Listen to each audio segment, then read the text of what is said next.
Hello everyone, welcome to the first lecture for Applied Probability and Statistics. This course will deal with the applications of ideas from probability and statistics for real life problems. These problems come from a variety of fields, from the sciences, from engineering and from humanities, and also from the legal field. Uh, Probabilistic analysis is about making sense of uncertainty.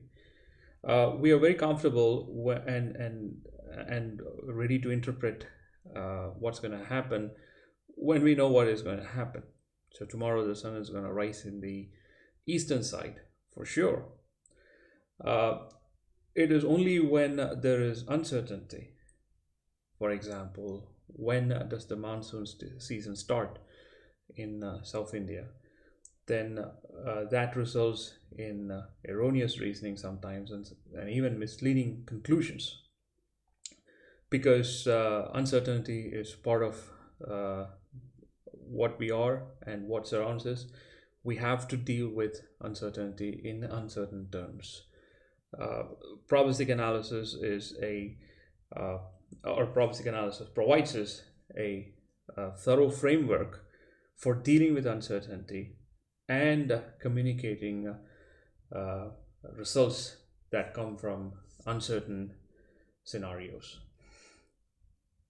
Now, there are many different fields, as I mentioned, where probabilistic analysis plays an important role. In fact, the history of probabilistic analysis is widely accepted to have begun uh, through a conversation between Blaise Pascal and Fermat in the mid 1600s, where their conversation was about calculating the odds of winning starting from a particular scenario in a gambling game.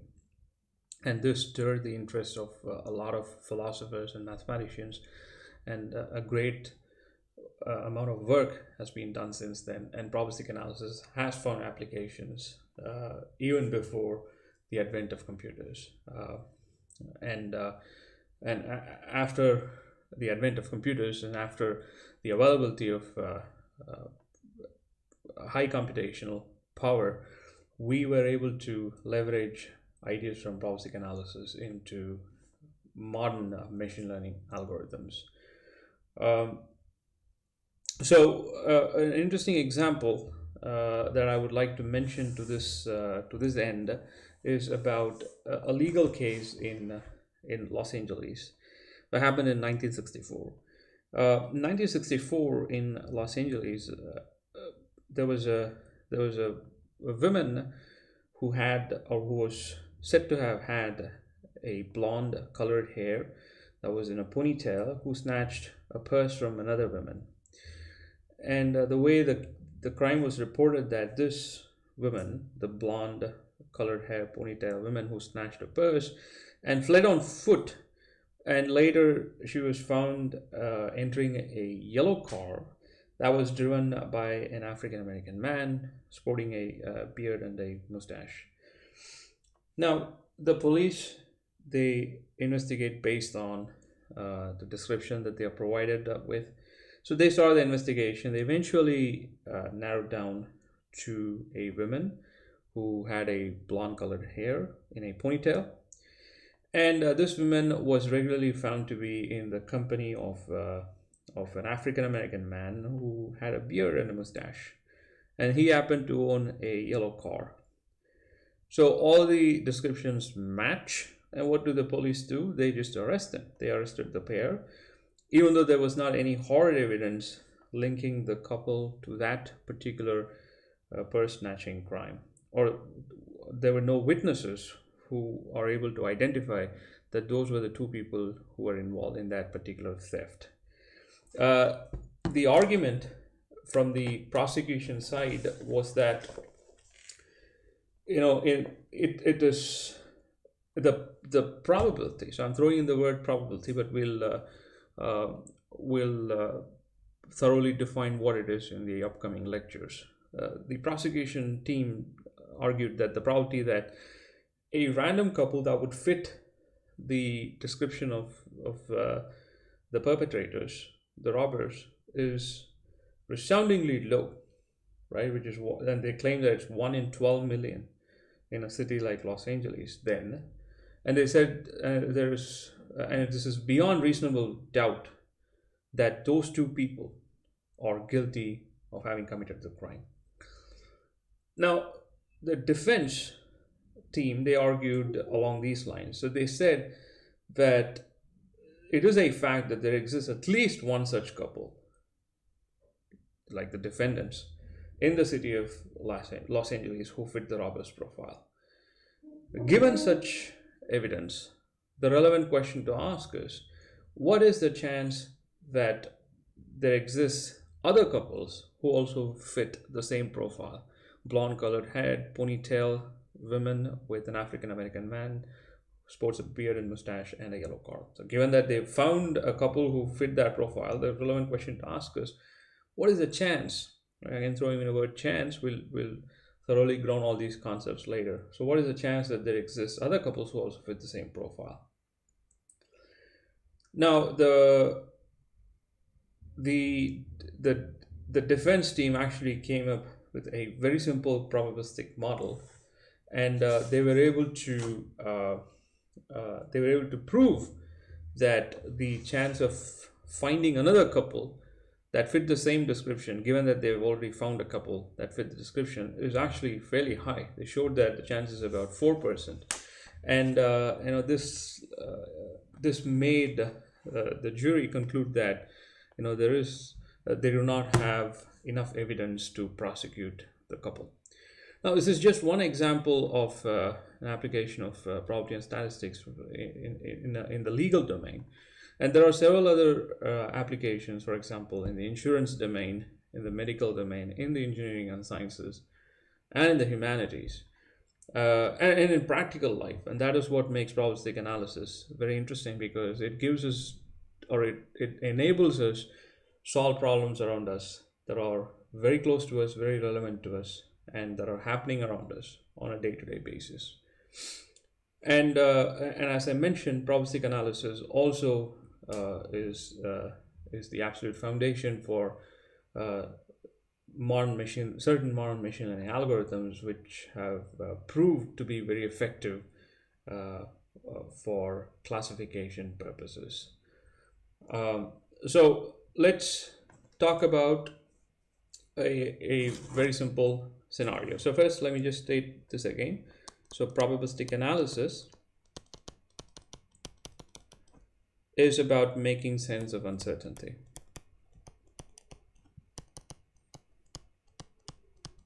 Now, when we say making sense, we want to be absolutely clear about what information is provided to us and how we process that information.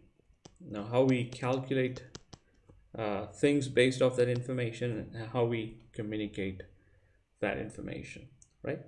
So there are two aspects to this. There is a rigorous mathematical framework, and we will only use a part of this for our purposes, because for applications of probability and statistics, we don't have to deal with some of the more theoretical concepts from probability and statistics.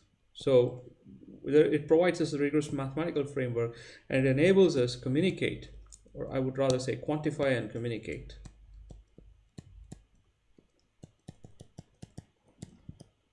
uncertainty, right? So we're not going to be ambiguous about things that are ambiguous around us.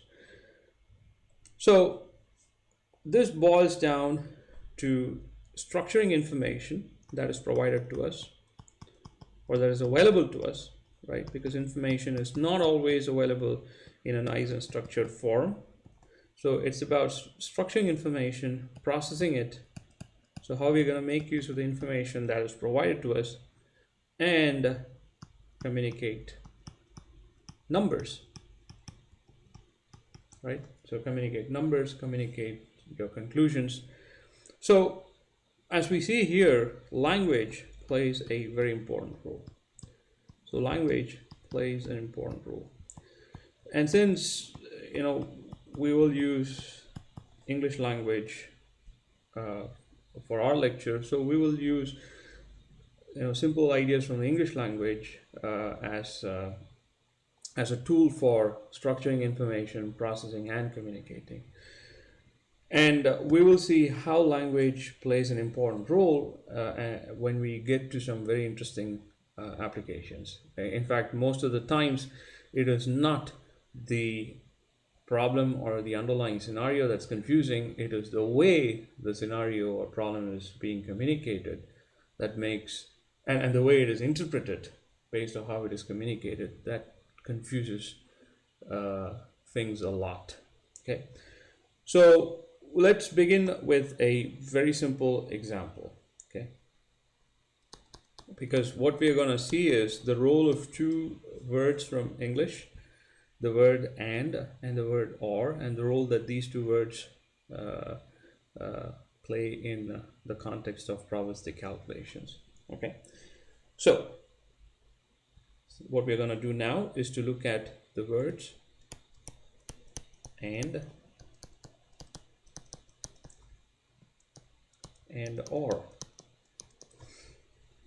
Now, one thing that I want to mention here is, upfront, that you can take for granted that the word and corresponds to a multiplication in probability, and the word or corresponds to an addition in the context of probability.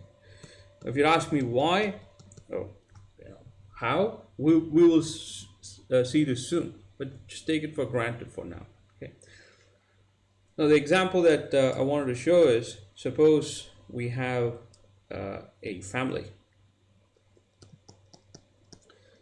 We are assuming that there are two adults. One plays the role of one plays the role of mother, the other father, right?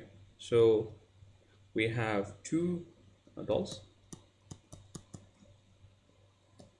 and let's say we have 3 children,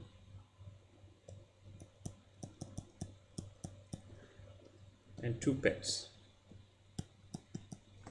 So that is the information that is given to us. It's kind of structured in some sense because we clearly see, how many adults we have, how many children we have, and how many pets we have. There's no confusion about it, right? So the language is not ambiguous here. Now, the problem is, or what we want to do is, we want to choose one adult. So we want to choose one adult, one child, and one pet from this family. Okay. So what this boils down to is a straightforward let's say explanation of what's going to happen in English. Let's go ahead and do that. So this is how it's going to look like. All right, so I'm going to use different colors just to make it clear about who we are selecting, right? So from the family, we are going to pick adult 1, or, so look at the word or, adult 2 to start with, right? Okay, so that would give us one adult. So we can pick one among the 2 adults, and we have to pick one among the 3 children, right? So it's going to be and, because once you've chosen the adult, and so we're going to pick one among the 3 children. So let's go ahead and do that. So write this down in English, and this is one skill that we will constantly use in this course, which is to write down clearly in unambiguous terms the quantity that we are calculating using just plain English, right? So the next would be child 1 or child 2 or child 3. Okay, there you go. Now the last thing that we want to do is pick one among the two pets, right? So it's going to be and. So once you've chosen the first adult, and I mean the adult, the child, we have to choose one pet from the two pets that are in the family. So let's go ahead and do that. So we're going to choose one pet from the two. So that's going to be pet one or pet two. So it's going to be pet one or pet two, right? Like so. All right. So this is the scenario. Now, so if you observe, what this boils down is to selecting a certain number of objects from a, typically from a bigger number of objects, right? So in the first red box, we want to select one adult from two adults. In the second red box, we want to select one child from three children. And in the third red box, we want to select one pet from three pets. So there are three attributes, right? So I'm gonna just put a tick mark over them. That's the first attribute. That's the second attribute. That's the third attribute. So I can think of the adult, child, and the pet as an attribute. And we want to select exactly one object for each red box, right? So how many choices do we have for each red box? So I'm just going to write it down on top, maybe using a different color. So here we have two choices. Maybe I'll use this color here. So here we have two choices. Here we have three choices. And here we have two choices again. Now, in order to make sense of how we get this number 2, right? So we'll look at a thorough framework later. But for now, what I want you to see is that the word or can be replaced by an addition, as I mentioned. So I'm just going to put a plus sign there. There's only one adult here, so it's going to be 1 plus 1, right? That's just two ways of picking an adult from two adults. So if you want to pick just one adult from two adults, there are two ways of doing it. The same idea here. So you have one, there's an or, replace it by plus. There's child 2, replace it by 1, or replace it by plus, and there's a 1 there. So that gives us the number 3 on top, like the number 2 there.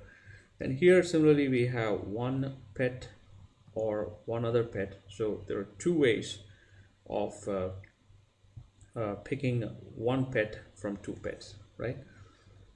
Now what I'm going to do is I'm just going to replace how we are going to select using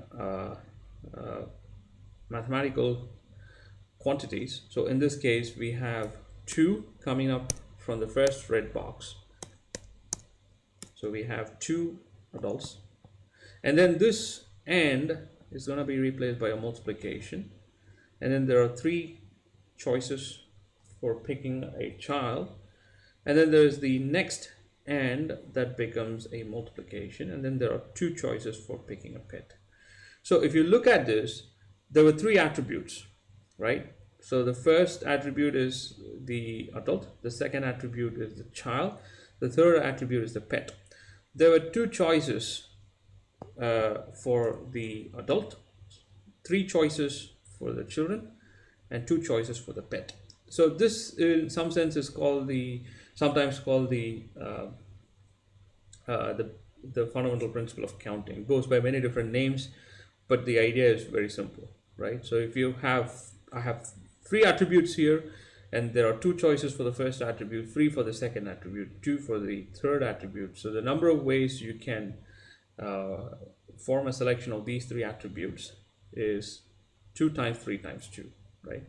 Well, we could also write it like this.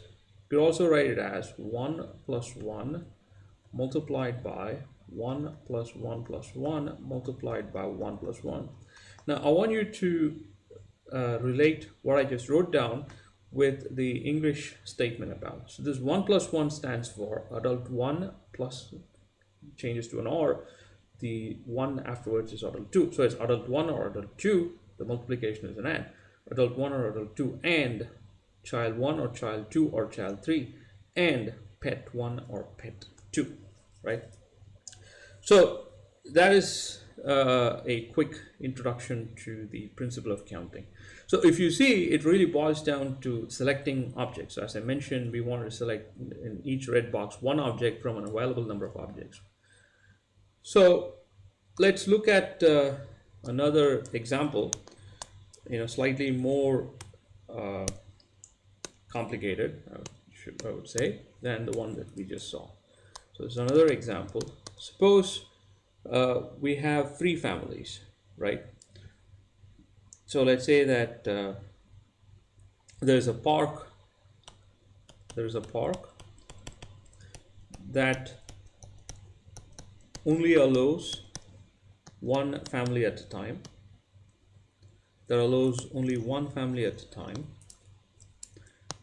to spend a time in the evening in the park.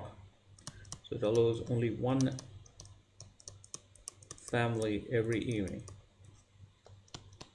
Now the catch is, just like the previous problem, there has to be exactly one adult, one child, and one pet at a time. So one adult, one child, and one pet in the park, okay, who can spend time in the park during a particular evening. Now, and let's say we have three families, okay, so I'm going to say we have three families. So let's denote the first family as F1. So let's say family 1 has, and we are assuming that every family has two adults, right? So two adults, two pets, and three children. And family 2 has two adults,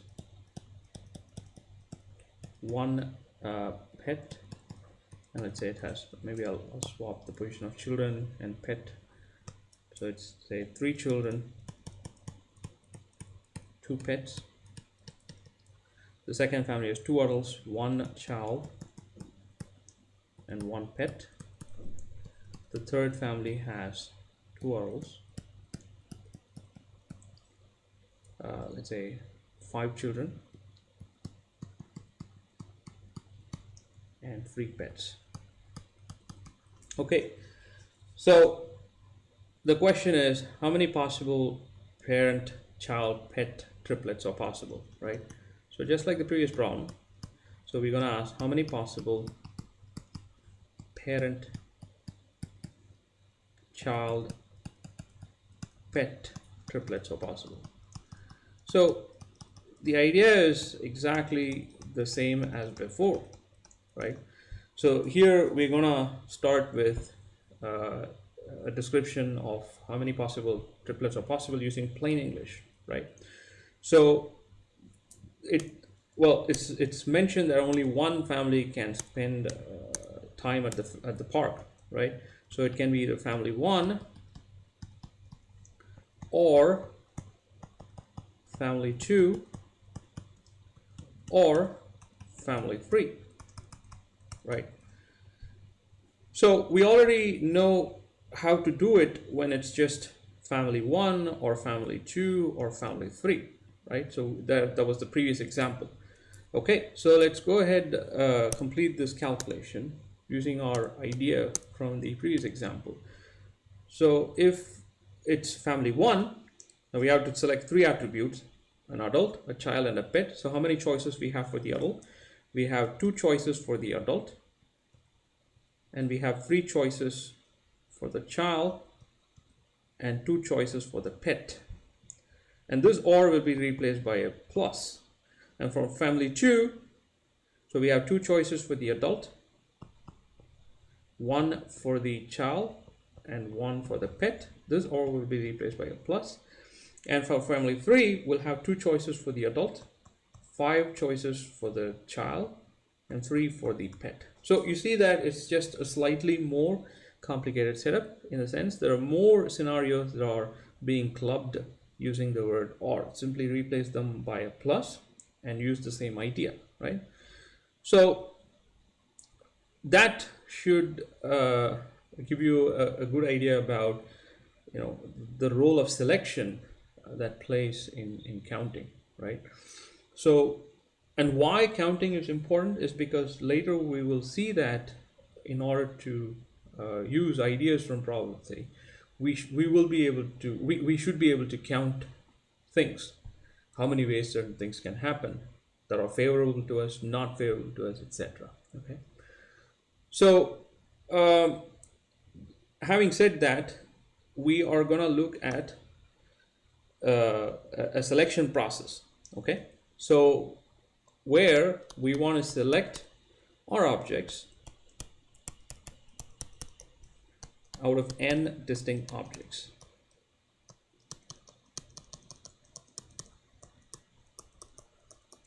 Okay. So, this is the selection process.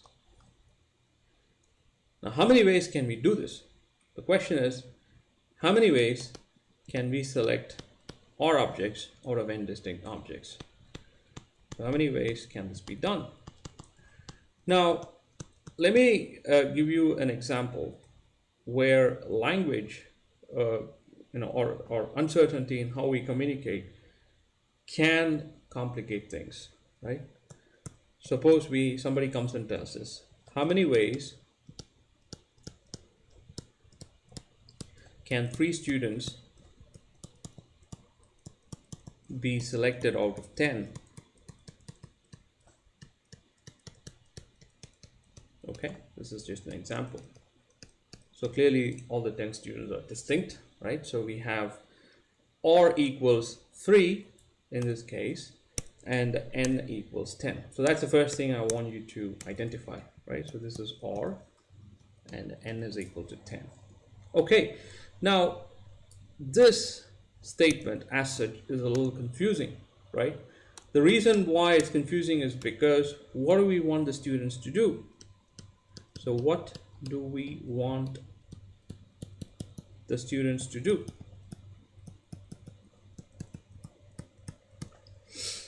Well, do we want the 3 students to represent the class in a project, right? So 3 students, so I'll write down 4 different scenarios. 3 students to represent the class in a project. Because we have to explain what the students have to do after they're selected. Only then it'll be clear as to how we can select them, right? So 3 students to represent the class in a project. So what would that mean? So we can, for example, select, I'll show you some example selections. So if we label the students as S sub 1, S sub 2, etc., all the way till S sub 10, well, you can select S1, S2, S3 as the triplet. And this is not different from S2, S1, S3, right? So, because it's the same. We have selected 3 students, so it does not matter which order they're selected. And obviously, a particular student can be selected only once. So in the underlying context, right? So because we want 3 students to represent the class in a project, what we are implicitly saying is 3 distinct students that would represent the class in a project. So that means the students cannot repeat, and the order in which they are selected does not matter because they're just going to form a team to work on a project. So this corresponds to this scenario where we are selecting without replacement. So that simply means that the students will not repeat. So we will not have, for example, S1, S1, S3, because if the student S1 is selected, that's it. So then the next choice has to be one among S2 till S10. And order doesn't matter. Okay. All right. So kind of clarifies. So if somebody told us how many ways to select 3 students out of 10 to form a team for a project, right? So if they had mentioned that, then it kind of gives us an idea that Well, they're selecting without replacement and order doesn't matter. Okay. So there is another, in fact, there are other scenarios. So I'll give you one other scenario, right? So we want to select 3 students out of 10 and 3 students to answer 3 questions. Okay, so here again, it's a little confusing. So we are clear with what R and N are, but we're not clear with how exactly will the students answer the questions, right? So again, we have to clarify. Each student answers one question only. So that tells us that we are selecting without replacement. So for example, if student 1 is selected to answer a question, then he or she cannot be selected to answer the next question or the one after that. Okay, so this is without replacement. So then does it matter which order the students are selected? That is not clear from the statement here, right? So each student answers one question only. And if we say that the questions are labeled, so that is a number for every question, right? So question 1, question 2, question 3. So if the entire scenario again is how many ways can 3 students be selected out of 10 to answer 3 questions? Each student answers one question only and the questions are labeled. So then we see that, okay, a selection like S1, S2, S3, just like the example above. Now, so let's say we have S1, S2, so I'm running out of space here. I'll try to cram as much as possible. So S1, S2, S3 is definitely different from S1, or rather S2, S1, and S3. So before I crossed off S2, S1, and S3, but now it will make a difference because the first scenario means student 1 answers the first question, student 2 answers the second question, student 3 answers the third question. The second scenario means student 2 answers the first question, student 1 answers the second question, student 3 answers the third question. So the order matters, and that is made clear with the fact that the questions are labeled, right? So here again, we are selecting without replacement, and order matters. Okay. All right, so we'll discuss 2 more scenarios. So suppose someone says select 3 out of 10 students to answer 3 questions, right? Just like this, to answer 3 questions. But then they don't tell anything else. They don't say the questions are labeled, that each student can answer only one question, right? So we should ask that, if a student can answer more than one question and if the questions are labeled. Okay, so the third scenario is 3 students to answer 3 questions,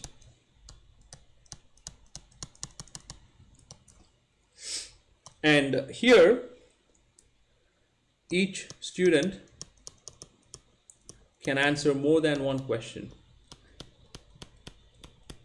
So this means we are selecting with replacement, right? So that is, if the first student is selected, the student can be selected again to answer another question, right? This is with replacement. And suppose they also say that the questions are labeled, right? So what it means is that the order matters, right? So let's look at some scenarios. So for example, we can have just like before, right? So I'm going to show you a scenario here. So we can have S1, S1, S2. And this is also possible, S1, S2, S1. So these are going to be different. Now in the first scenario, we have student 1 answer the first question, student 1 again is being selected, that's why it's with replacement, answer the second question, and student 2 answer the third question. In the second scenario, we have student 1 answer the first question, student 2 answer the second question, student 1 answer the third question. So here we are selecting with replacement, and the order matters. Okay. So the last scenario is very interesting. So again, let's say we want to select three students to answer three questions, right? So let me write this down. Three students to answer three questions. Now, again, let's say that each student can answer more than one question.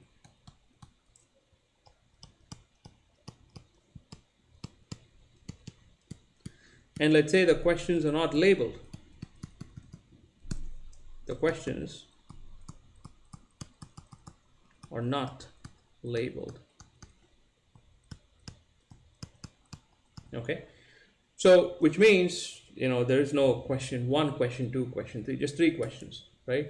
So each student can answer more than one question. That means we are selecting with replacement, and the questions are not labeled simply means that there is no difference between this and this, right? So this would be overcounting, because what we have in the first case is 2 questions are answered by student 1, 1 question is answered by student 2. We're not saying question 1, question 2, question 3, order doesn't matter, right? So that is the reason why the second scenario is the same as the first. So even in the second scenario, here's 2 questions are answered by student 1, 1 by student 2, right? So this here corresponds to selecting with replacement, and order doesn't matter, right? So these are the 4 scenarios, okay? And it's very important to understand exactly how selection happens, because later when we talk about ideas from sampling, which is the underlying process is basically selection, we should clearly distinguish when we select with and without replacement. This has some significant consequences for interpreting the results that come from our assumption and the way we do the selection or sampling process. So those are the 4 scenarios, and hopefully that gives you an idea. And there is a specific answer that involves the values of R and N for each one of these 4 cases.